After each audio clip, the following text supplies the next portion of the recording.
Nih, saya kasih tahu. Nih, saya sudah bersama dengan Bapak Dr. Dedi. Beliau ada di Dinas Kesehatan Kabupaten Bogor.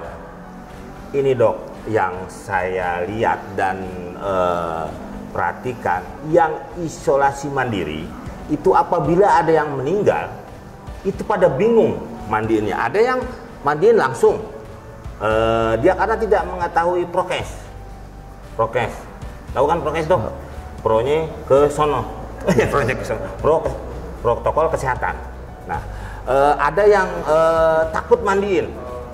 Jadi itu jenazah ya didiemin aja. Ya kan kesian, dia aja udah diem, masa kita diemin? Lah, nggak ada pergerakannya. Nah itu gimana sih dok prokesnya yang betul-betul untuk isolasi mandiri?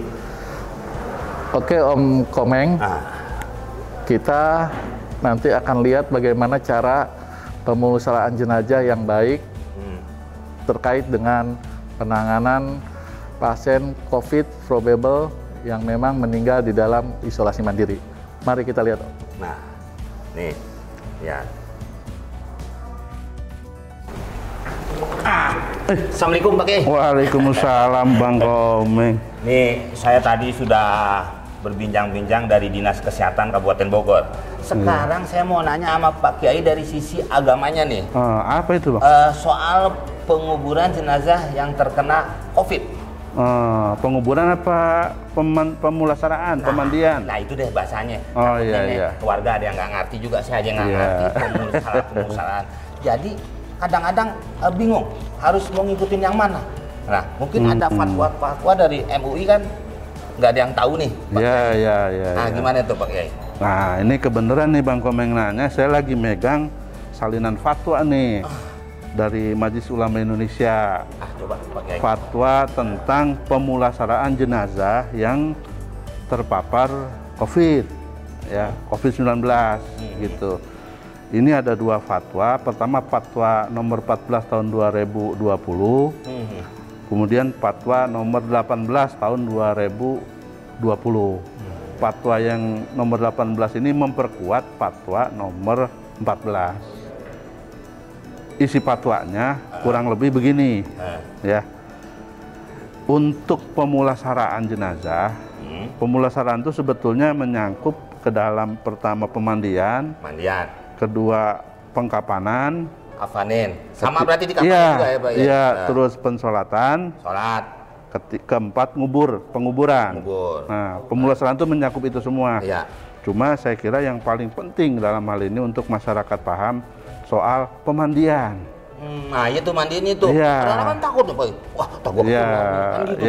Kadang-kadang Amil juga mau mandiin, habis mandiin takut dirapit. Ya betul. Buat ngecek juga tuh Pak. Wajar, memang siapa yang nggak takut gitu. Nah ini fatwanya sudah ada gitu.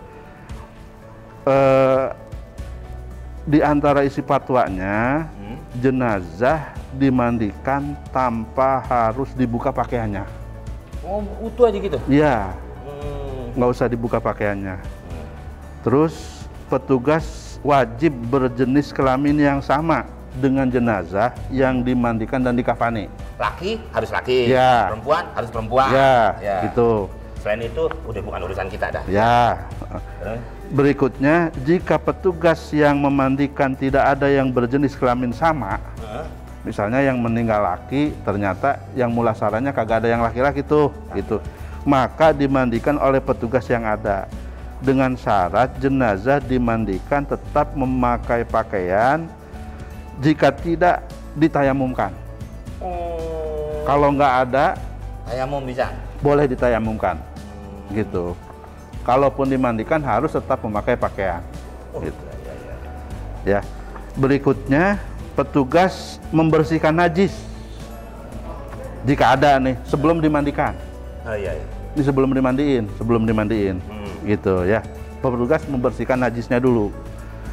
Terus petugas memandikan jenazah dengan cara mengucurkan air secara merata ke seluruh tubuh. Oh, pokoknya sampai kena air semua deh tuh. Iya. Bahkan di dalam penjelasan fatwa lain dari hasil Bahsul Masail Nahdlatul Ulama, itu jenazah nggak usah digosok-gosok, Oh, diairin gitu dah? disiram aja, Disiram, disiram aja sampai merata ke seluruh tubuhnya, gitu. Sabun nggak usah? Enggak. Terus airnya pakai itu katanya, pakai disinfektan ya? Boleh, Kayak- boleh, ya. boleh. Nah, jika atas pertimbangan ahli yang terpercaya bahwa jenazah tidak mungkin dimandikan, ini karena bahaya nih. Kalau nggak harus dimandikan. Kalau bahaya dimandiin gitu. bahaya, entah bahayanya karena bisa menulari kepada yang memandikan, atau karena situasi di mana tempat itu airnya tidak rapih terbuangnya gitu, nggak ada tempat yang buat buang air dengan rapi. Karena airnya harus ngalir katanya. Ya, betul. Airnya kan harus terjaga juga supaya tidak mengkontaminasi. Iya. Nah, jika tidak memungkinkan itu, maka dapat diganti dengan tayamum sesuai dengan ketentuan syariah. Jadi nggak usah dimandiin, cukup ditayamumin. Tayamum, betul. Boleh tuh, Iya. Cukup ditayamumin dengan cara mengusap wajah dan tangan jenazah, minimal sampai pergelangan tangan nih.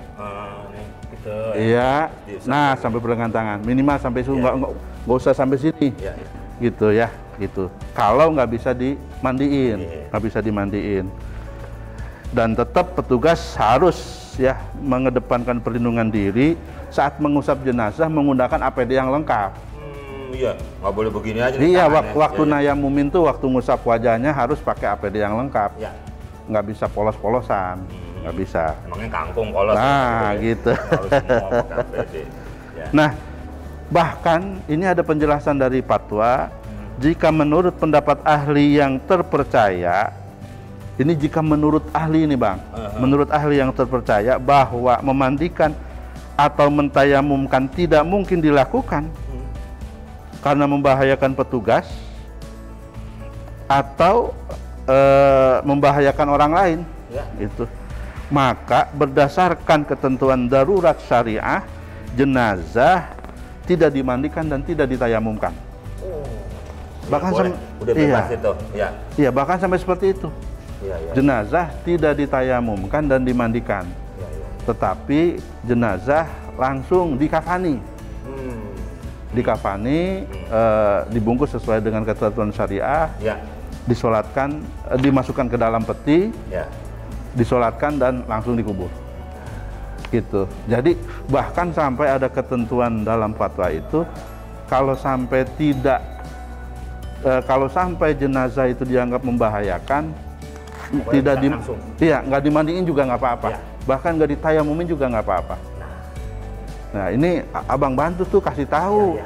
sebab orang nganggapnya ini nggak dimandiin petugas medis lalai, bukan begitu duduk Iya. soalnya. Memang ada tuh, udah ada fatwanya.